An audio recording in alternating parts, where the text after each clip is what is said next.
So, Jules, you know how we are both now officially obsessed with Heated Rivalry? Oh my God, do not get me started.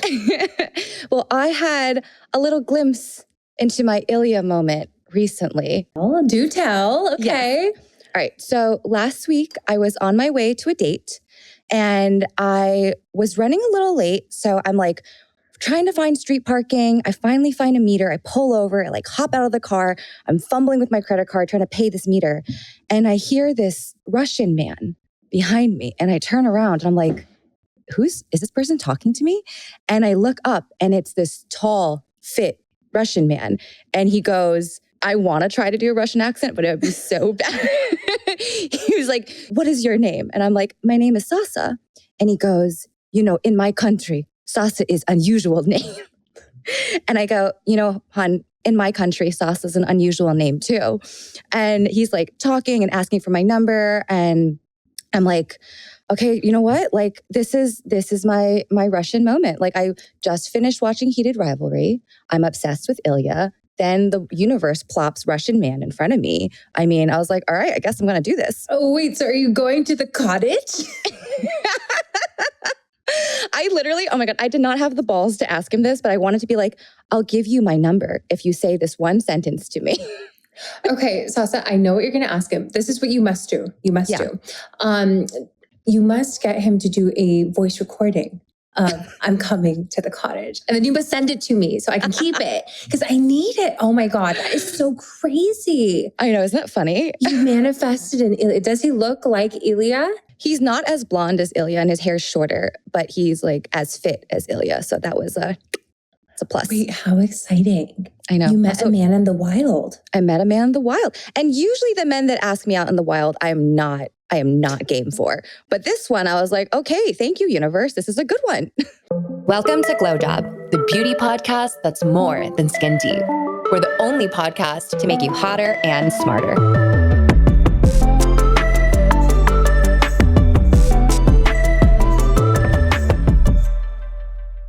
Hey, GlowJob fam, it's time for our very first Ask Me Anything of Season 2. The theme for this AMA is oversharing, and we want all the personal questions. From beauty, relationships, money, career burnout, nothing is off limits. To submit a question, head to glowjobpodcast.com/AMA. Get to know your host, Julia, and me, Sasa, beyond the pod. So our first story for the week, this one has brought me so much joy, but has this been this crazy 2016 resurgence taking over all of our feeds? Honestly, the nostalgia is officially peaking. So our thesis here is that the return of 2016, and this is a thesis, truly, hear us out. Our thesis is that the return of 2016 can be tied to none other than Fetty Wap. Ever since Fetty Wap just got out of jail, it has been peak 2016. And Fetty Wap, he has no new music that has come out since. It is just the 2016 hits. And I swear it's tied to obviously it's been 10 years. It's 2026, 2016, blah, blah, blah. We're definitely going through difficult times in the world. Everyone wants something happy and nostalgic to feed on. But I really do think Fetty Wap is the core of why we are here.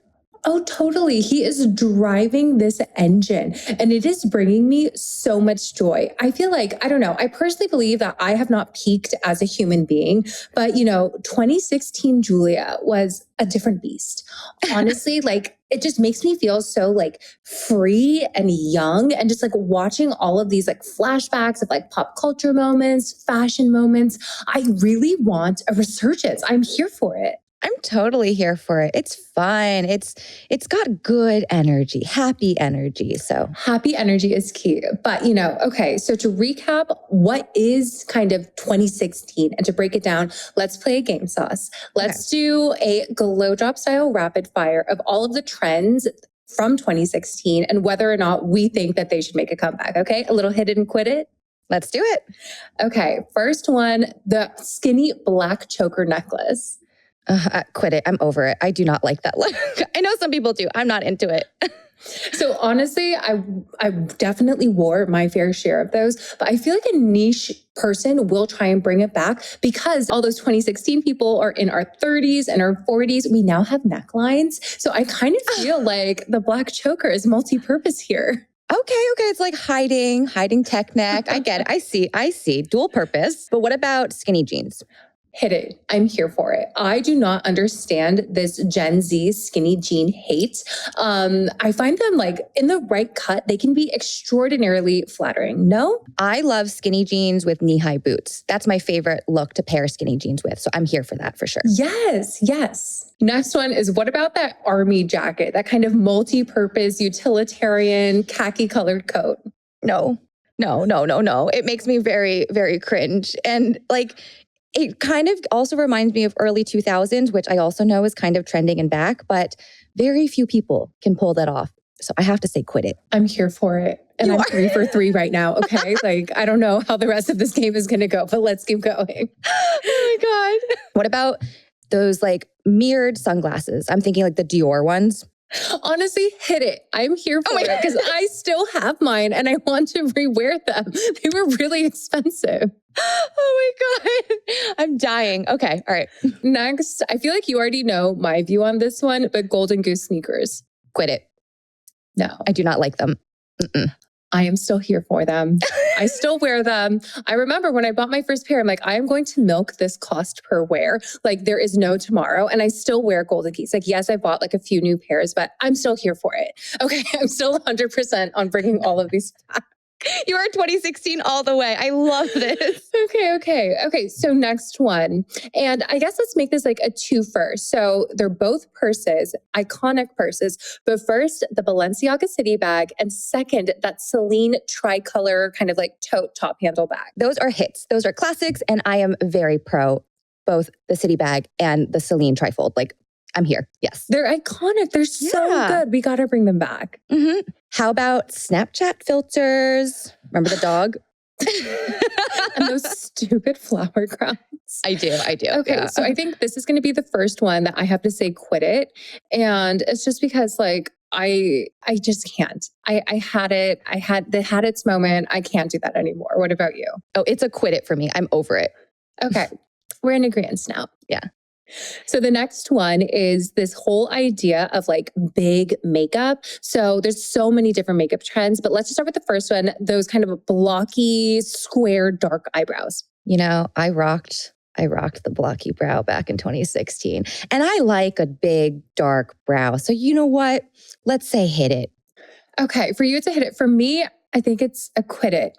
Only because me with black eyebrows looks insane. Like I have like 20 hairs per eyebrow, right? Like mine are very, very sparse. Like anything more than what is like a little bit natural is just looking insane, like Angry Bird status.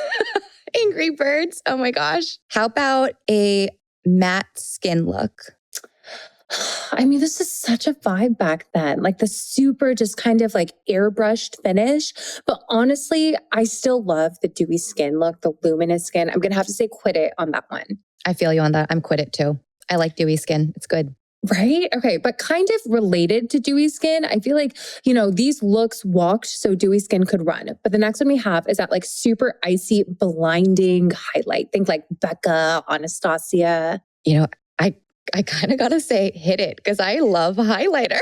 It's just so fun. Yeah.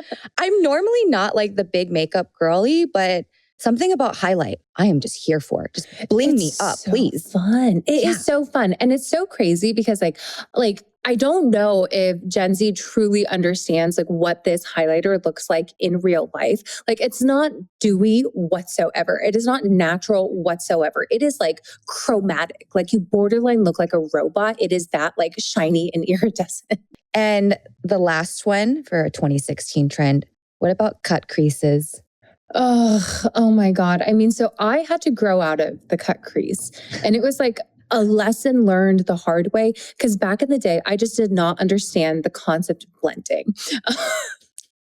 It just like did not exist to me. It did not make sense from like an artistic perspective, but I kind of want to see it come back because I just love like kind of the artistry related to the cut crease. Like people used to have so much fun with their makeup. I get the artistry and I think it's fun, but for an everyday look, it's a quit it for me. Next up, Italian influencer Chiara Ferragni has been acquitted in the Christmas cake scandal. But Chiara Ferragni, funny that we're talking about 2016 because she was like the peak influencer in 2016. She had this blog, an account called The Blonde Salad, and she was literally everywhere. Definitely like the it girl, the darling. And she was also kind of one of those influencers that the fashion industry also really adopted. Like she'd be sitting at the front row at like Paris Fashion Week, working with all these iconic brands. Like she was like a huge influencer.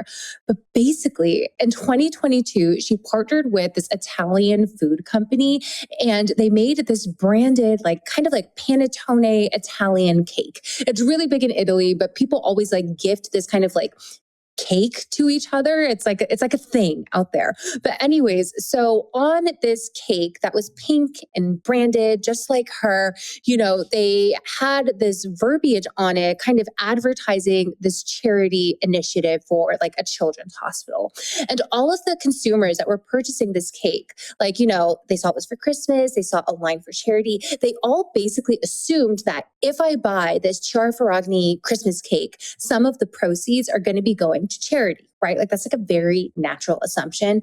But what was revealed was that in reality, the donation to the charity had actually already been made. They had given them like a set amount of money, but just kept using her name and the charity's name throughout all of the marketing initiatives. And so people were kind of pissed because they basically realized, like, I thought I was donating to a charity by buying your freaking cake, but literally no money is going to the charity. And on top of that, like it was proven that she earned well over $1 million from selling these Christmas cakes. Oof. One thing after another, like, ugh. So Chiara got prosecuted and the Italian regulators ruled that the campaign was both misleading and they also fined her company for over $1 million. The prosecutors pursued criminal fraud charges, and they even did a class action lawsuit that could have resulted in jail time. But last week, a judge actually dropped the criminal charges after Chiara settled with the class action. And she has agreed to reimburse the buyers €150 each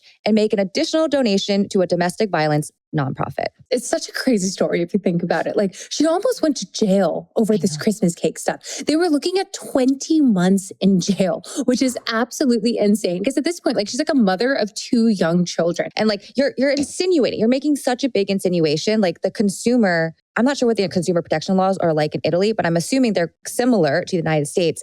That definitely would not fly in America. So, oh, definitely not. But, it actually did change a few of the ways that influencer-based kind of campaigns are being regulated in Europe. So they literally had to rewrite the laws based off of what happened here related to like charity marketing, influencer disclosures, all of this stuff. We've talked about this before in our flops episode last week.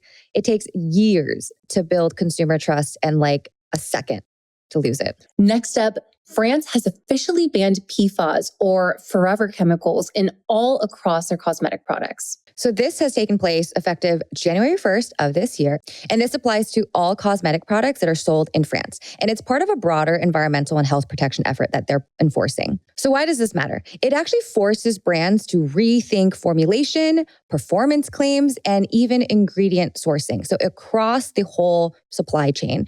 And it also raises questions about like bigger EU-wide alignment as regulators are evaluating this region-wide ban. So brands that are selling globally may need to have multiple formulas now or do full reformulations of their products in order to be selling in France. We recently kind of saw something similar, like Armani Beauty. There was one ingredient, I think it was one of the preservatives that is now banned. And now they're just having to reformulate everything, which is so much work if you think about it. But I don't know. Sometimes I think that doing a full kind of complete reformulation is probably better than doing multiple different formulas, right? Yeah, I mean, it definitely is. I feel like if you have too many SKUs, it just like, it clogs things up. It's less efficient. If you're going to redo it, just redo it from scratch and start from there. But let's actually break down really quickly, like what are PFAS? So PFAS are essentially forever chemicals. They're synthetic substances and they're used in skincare, makeup, hair care, literally in every single like consumer goods products, foundations, mascaras, moisturizers, everything. But now there is kind of just more evidence out there that there are all of these health risks associated with forever chemicals. And these are things that can be linked to cancer, linked to infertility. And why they call them forever chemicals is basically they accumulate in our body and just kind of like don't leave. And so to break down what they actually do. So we have a few different examples to run through, but the first one is anytime you have a product that says it's like water, sweat resistant, that verbiage, that's usually a PFAS that they're using. They're also used for texture and application. So they act as emulsifiers, which means they make for like smooth blending and spreadability. So it gives you that like nice, luxurious feel. And lastly is like anything associated with shine or gloss. So you'll see a lot of this in like lip products and hair products, but anything that, again, just makes you kind of have that glossy finish. And a big reason why these are getting banned globally is because of the health risk. Not only are they linked to cancer, but also autoimmune issues, developmental problems, and also reduced vaccine response. And they're still like actively being studied. But again, as I mentioned, they don't break down in the body or in the environment. And there have even been studies. So I was reading these reports about PFAS and they've seen it in cadavers, right? So like after someone dies, they donate their body to science. You can go in and just like research different parts of the body. They have found these forever chemicals everywhere in the body. They have found it in your brain matter, like in your stomach lining, in men, they find it in the testicles. Like they find it everywhere. It's so crazy how prevalent they are. Because most people, like when you think about PFAS, you kind of get them into your body by putting them on your skin. Maybe you're accidentally inhaling them. A lot of times when they're in lip products, like you're actively eating them. But clearly they enter in your body and they just lodge themselves wherever they can go. Such a random story, but I was literally with my girlfriend earlier today and her boyfriend have been talking about, like potentially doing IVF together. She was telling me that she was shopping for underwear for him because she wants him to wear underwear that doesn't have PFAS in them because there are a lot of forever chemicals in spandex, underwear, anything that's stretchy. You may not think it's going to get in there, but it can get into the balls. So that's just like another thing to have to think about, you guys. Underwear. No, it's insane. So it's in underwear and clothing. So a lot of like yoga clothing can have a lot of PFAS on it. So you always want to like wash it before you wear it. But another big one, because I did a whole like microplastic PFAS like detox for my house, because I've been going through like a fertility journey too. And they definitely say to get rid of all plastic. I think I took it too far. But one of the biggest ones that I learned along the way is plastic cutting boards, right? Oh, so when you have a plastic cutting board and you're like chopping your vegetables, chopping whatever, whenever the knife is hitting that cutting board, it's creating these tiny pieces of plastic that are going into your food and then going into your body. So we swapped out every single plastic cutting board and we now just use like wooden cutting boards, bamboo cutting boards. So in the United States, some states have banned them. But the FDA still says that there's not enough data to make a full federal decision. And honestly, I don't think the FDA will make a decision for a very long time. I know. I mean, that industry just moves so incredibly slowly. Next up in news, a little heated rivalry info here for you guys. Media company DeuxMoi deletes a post, which is a very rare behavior for them, where they were outing Heated Rivalry star Hudson Williams for dating a woman. DeuxMoi is one of these companies that has been all about celebrity blind items. That's all they do. So what a celebrity blind item is, there will be somebody at a celebrity event, whether that's like a premiere, a red carpet, a celeb party, and they'll witness something that a celebrity is doing and they report it to DeuxMoi. But what DeuxMoi does is that they never explicitly say who the celebrity is. They give you a lot of clues, and a lot of times they're very, very apparent, but it's kind of like a game that the audience has to play to piece things together to really figure out who they're talking about. But they had posted something all about Hudson Williams. And as we know on the show, he is playing like a gay icon, right? He is a man who loves men, but they're outing him as being straight enough to date a woman. I don't know if he's straight, but all of this happened. They posted this. It was going absolutely viral. And Hudson comes in the comments and basically just replies, "I've grown quite unfond of you, DeuxMoi." And his comment goes even more viral.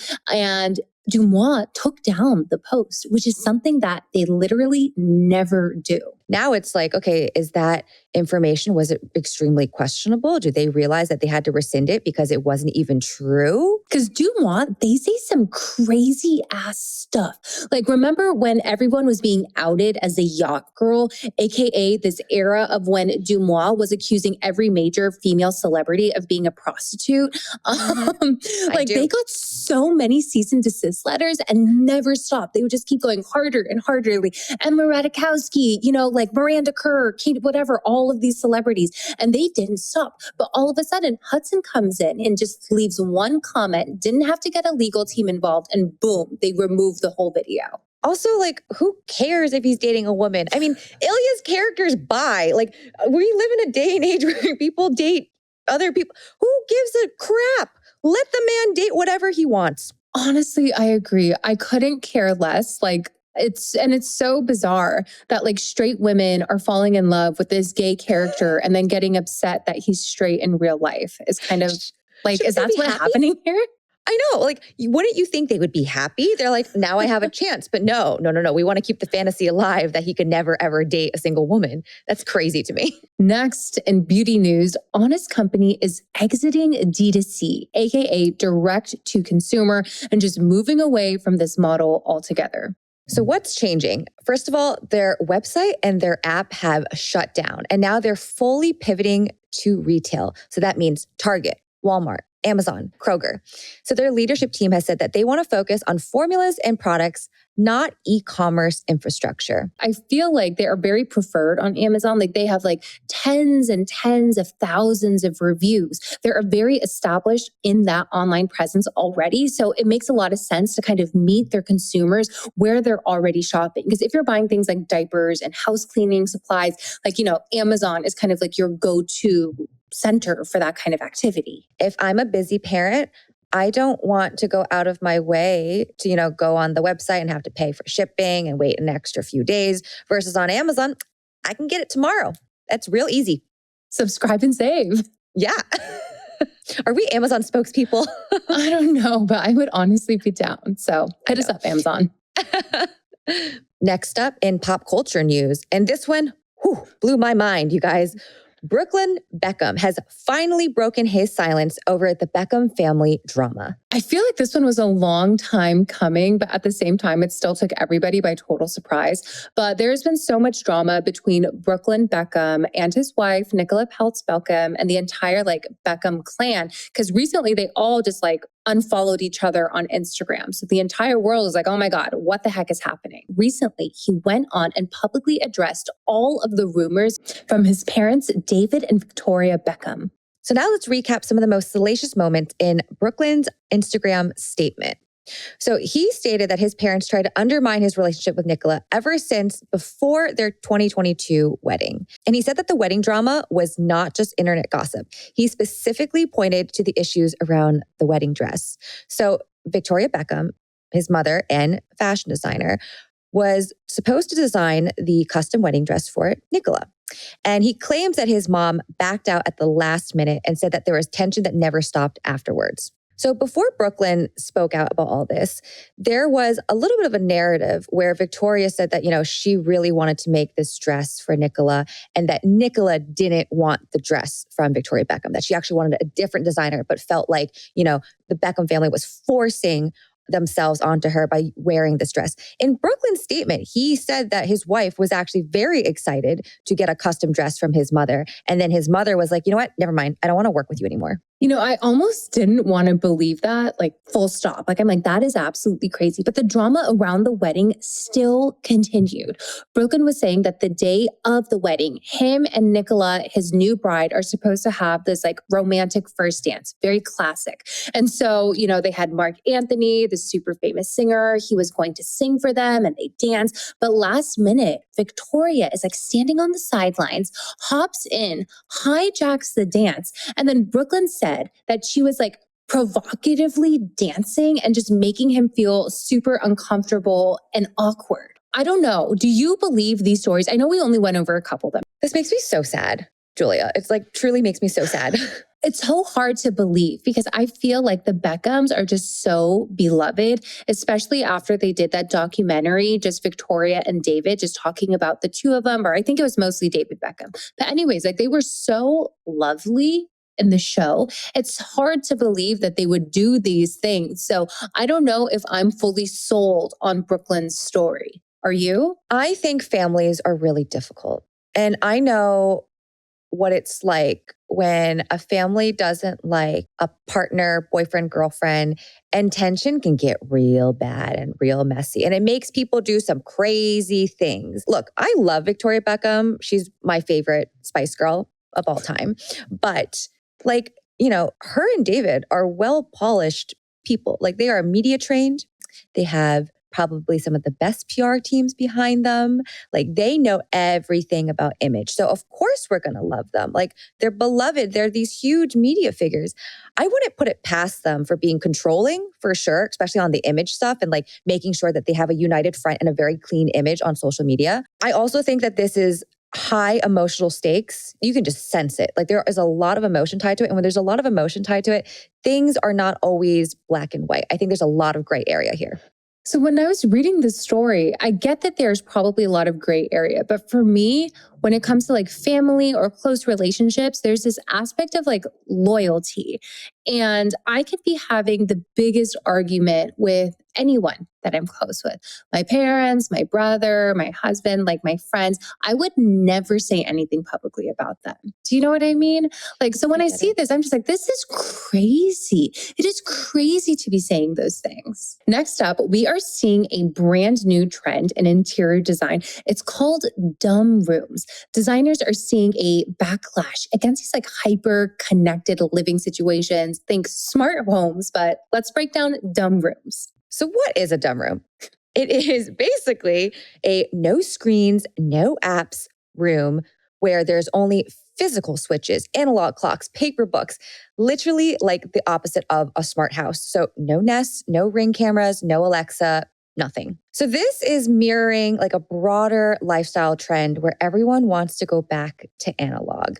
So it's like the brick phones that you might be seeing, offline hobbies, being intentionally bored. Like wellness is shifting from this full-time optimization mode to disconnection. So you can expect this to also influence hospitality, wellness, and also just like broader luxury homes as we're seeing in interior design. But you know, speaking of trends, this does feel like one of those interior design trends. Like, do you remember when panic rooms were a big thing in people's homes? Like in luxury homes? Yeah. So this feels like the new panic room. I do think though, like having less screens in your house is definitely a good thing. Like we all could use with less screens. Yeah, but sometimes I don't know, like, do we need an interior designer to tell us this? No, like, we don't. It's a trend. Right? It's a trend. Yeah. Like, I feel like I have like certain rituals that I set up in our home to really make sure that we are intentional and just like off screen. Like, for example, the simplest thing that we do is like when we eat dinner, we're not on our phones and we don't watch TV or do computer stuff. Like, it's like a screen free time. And I know a lot of people don't do this, but I wish that I could like advocate for this on a national level. Like, I really think that screen free dinner time should be more of a thing. But I think it can be challenging for some people when they have the screens in front of them all the time. They're just like, oh, I'm just going to fill the silence and turn on TV rather than, you know, like talk or even just sit in silence. I feel like people don't like that either.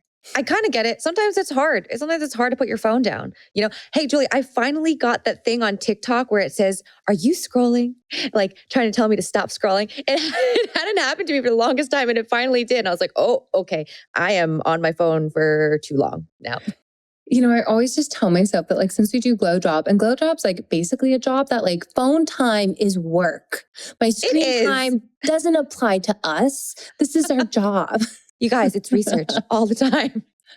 Constantly researching. Next up, is Sweetgreen now millennial cringe? According to The Atlantic, Sweetgreen may now be losing its cultural relevance. Okay, so let's just break it down for like what is going on. Sweetgreen is on the decline, essentially. They IPO'd in 2021 and they've kind of never consistently made a profit since then. Their operating losses have hit over $26 million and their stock price is down. Right now it's about like $8, down from $43 at the end of 2024. But yeah, they have been trying to do so much and just kind of failing. They're dropping seed oils, they're adding protein, they're doing like robo rollouts of like just trying to like modernize, but the people aren't having it. They don't want it. I mean, the co-founder himself, he even stepped down. Layoffs followed right after that. And with the protein thing, like they were trying to follow the trends. Like everyone loves protein. So they're like, hey, let's release a protein plate. It's still not catching on. The reason why this matters is that like Sweetgreen used to once be the symbol of the power lunch. Like this is peak 2015. I used to go to Sweetgreen all the time. It was the corporate lunch of every person in New York because it was healthy, it was fast, it was kind of cool back then too. Like it was a little trendy for a corporate lunch. Oh, 100%. I remember when I was in San Francisco, I would always go to a Sweetgreen or a mixed green or a tender green, but those three are all interchangeable. They're basically all the same restaurant, just in a different font. But there was just something about eating a $20, $25 salad that just made you feel so good. I'd go to work, I'd go to Sweetgreens, I'd go to Berries, and basically I couldn't leave the house without spending a minimum of $50 Monday through Friday before I go home. But that's essentially what my life was. And it was everything. But I don't know. I see why it's not all that good anymore. Yeah. And also it feels like there's a little bit of a decline in like the salad lunch. I completely agree. I think eating salad for lunch is totally overrated. I am a believer that when it comes to having like a good day, you should go food heavy in the beginning of the day, right? Like you want to feel full. You want to feel energized. If I eat a salad, I'm hungry 45 minutes later. But okay, I guess you tell me, Sasa, like what do you eat for lunch? I love the Erewhon hot bar. I am an Erewhon member. I get that 10% back when I spend at the hot bar. But my go-to is a salmon combo plate. And I either get broccolini or I do the kale white bean salad on the side. And then if I'm feeling like a little spicy, I either will do things like they have really good mashed potatoes there or another one of the sides. That's my salad. So you are an Erewhon girl for lunch. You go out every single day. Not every single day, but when the day is really busy, it's just easy for me to go down the street and go to the Erewhon, pick up the food and just get right back to, to the office.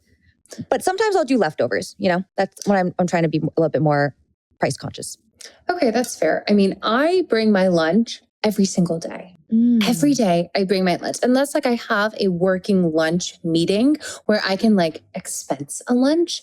I am saving money and I'm just going to bring my lunch to the office. But honestly, I think it's also because like I keep bringing up fertility, but it's literally all encompassing. And so I have to be really like conscious about what I'm eating and making sure I'm eating enough like fish and eggs and all those things. And like, I guess I just don't have an Erewhon nearby when I could get a salmon bowl. So I have to bring my salmon bowl is what I'm getting to. Well, actually what I realized is I think I'm kind of over bowls. Like the whole 2010, 2015 lunch was like either you did like a bowl, like a Chipotle bowl, or you did like a dig in bowl, or you did a salad bowl. The reason why I like Erewhon is it's a meal. Like a plate. Do you know what I mean? Like I have my veg, I have my protein. It's the same stuff I would make for myself at home for dinner. And it feels more like a meal, not like a corporate to-go lunch. Okay, that's fair. And I feel like that's what it should be. Like you should feel nourished, right? Mm-hmm. Yes, okay, totally. That's good. I get it. Because that's like what I'm basically eating. And next we have a new report of Google's top dupe searches. This is all by Beauty Inc. So let's break down the top 5 searches for beauty dupes. Number 1, Sol de Janeiro Bum Bum Cream. Number 2, Chanel No. 5. Number 3, La Mer Creme de la Mer. Number 4, Charlotte Tilbury Glow Wand. And number 5 is Tatcha Dewy Skin Cream. Are people Googling Bum Bum Cream because they want a dupe of the Bum Bum Cream? Or are they Googling Bum Bum Cream because they want like a firming moisturizer with a tropical smell, but they just don't know the name of those things? So they just type in, give me something that looks like Bum Bum Cream. So, I feel like I'm way more sympathetic and empathetic to those who just want a product that they know is good and performs well rather than a dupe. Like I'm not a fan of like the MCO beauties out there, like actively trying to get a 1-for-1 dupe. I feel like if you break down these 5 products, like number 1 is a little bit more questionable. I feel like Chanel number 5, La Mer, their face cream, that really, really expensive cream, the Charlotte Tilbury Glow Wand, and like even the Tatcha Dewy Skin Cream. Like those are things I think people, in my mind, it feels like people are asking for a dupe for performance because like they might be pricier and it's out of their budget. The Bum Bum Cream is confusing to me. I did not realize people want a dupe for that so bad. The amount of searches for the Bum Bum Cream, it was like double the number 2 spot of Chanel. So like the number of Bum Bum Cream searches was like blown out of the water. And to me, it's like, I've used this lotion before. I'm assuming you've used this lotion before, yes? Mm-hmm. Yeah, so you've used it before. Like it's not, like it's great and it's nice, but it's not like life-changing. I think that the hype is just so good and like their marketing is just so amazing that people are like, crap, maybe I do need this. And like, what can I find that's like similar enough that's within my budget? Jergens. Yeah, Jergens is great. You guys, Jergens is great. Let's do this. I'm going to give some of my dupe recommendations for these searches. And then you let me know if you like agree or would offer a different one. Okay. Perfect. Okay. So for Sol de Janeiro Bum Bum Cream, I think we both agree we would recommend Jergens. 100%. For Chanel number 5, I honestly don't know off the top of my head. Do you? But maybe Dossier has one. I feel like Dossier definitely has one for like $49. So maybe go dupe there. For the La Mer cream, I have heard from multiple sources that the Nivea cream is a very good dupe for this. You know, I've heard from people also like, this is such a old school throwback, but it's like a Pond's cold cream because it's like they kind of have the same base ingredient. So it's the same feeling. Yes, the Nivea cream is just like a cold cream. Like it's very much like that kind of old school face cream texture. What about the Charlotte Tilbury Glow Wand? Ooh, I've actually never used it before. So what do you think is a good dupe there? Anything luminizing, any liquid highlighter. Honestly, there are so many good ones out there. I am not a big fan of the applicator for the Charlotte Tilbury Glow Wand. Like, I don't like it. It's basically like a giant lip gloss for your face. I don't know. I love the one from Sachu. I love the one from Juillet. I love the one from One Size. Like, there are literally so many good ones out there. And the last one, the Tatcha Dewy Skin, I gotta say, I think a good dupe for this one is the Laneige Water Cream. It's way cheaper. It's got a similar feel. And I don't know. I'm going to stand on 10 toes and say that's a good dupe. As you should. That's a really good one. So now, you guys, we have some updates from our story from last week's news roundup. First up, let's talk about who's owed the most after Saks Global filed for Chapter 11. So the brand that's owed the most money by Saks Global is Chanel. They are owed $136 million. Next up is Kering, aka Gucci, and they're owed $60 million. LVMH is owed $26 million, but it's estimated that there are over 10,000 up to 20,000 total creditors in this aftermath. That is insane. And let's not forget, like, it's not just the brands that are owed money. There's also tons of other companies, like whether they're like consulting firms or software services, like PwC and Google, like they are also owed a ton of money.